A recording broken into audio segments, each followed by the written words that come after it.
نماز کے بارے میں ایک حدیث آتی ہے، میں اس حدیث کو جب پڑھتا ہوں مزہ آ جاتا ہے کہ نبی کریم صلی اللہ علیہ وسلم نے فرمایا کہ تحترقون تحترقون، تم لوگ جل رہے ہوتے ہو۔ اب دیکھیں نبی اکرم صلی اللہ علیہ وسلم کا کلام وہ ہے جو اوتیت جوامع الکلم، مجھے کلام کی جامعیت عطا کی گئی، یعنی تھوڑے الفاظ سے زیادہ مفہوم نکلتا ہے۔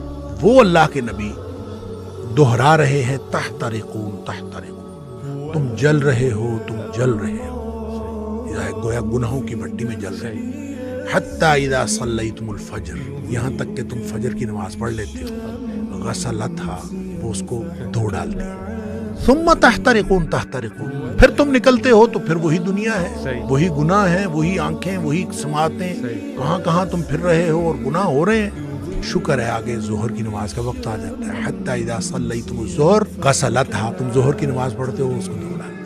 یہاں اسی طرح نبی پاک صلی اللہ علیہ وسلم نے پانچوں نمازوں کا ذکر کیا، ثم تحترقون تحترقون، پھر تم گناہوں کی بھٹی میں جل رہے ہوتے ہو، آگے نماز آ جاتی ہے، غسلتھا، اس کو دھو ڈالتے ہیں۔ لیکن جب عشاء کی نماز کی بات کی نا تو آپ نے فرمایا کہ حتی اذا صلیتم العشاء غسلتھا، وہ اس کو دھو ڈالتی ہے۔ اس کے بعد آپ نے ثم تحترقون نہیں فرمایا، آپ نے فرمایا تو ثم تنامون، پھر تم سو جاتے ہو، پھر تم سو جاتے ہو، فرمایا پھر کچھ نہیں لکھا جاتا، یعنی پھر گویا وہ جو گناہ ہو رہے تھے گناہ ختم ہو گئے۔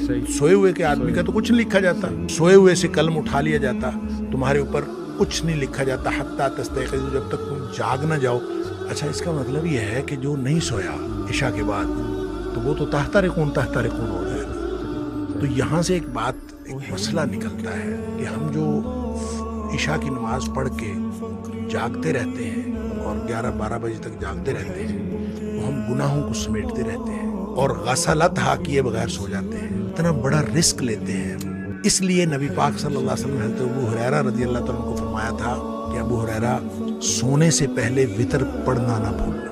یہ جو وتر ہے یہ اصل میں رات کی نماز ہے، یہ عشاء کی نماز نہیں ہے، رات کی نماز ہے۔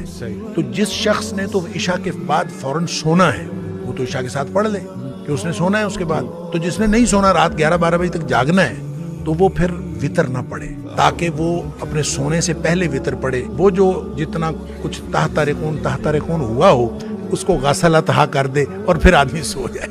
کیا بات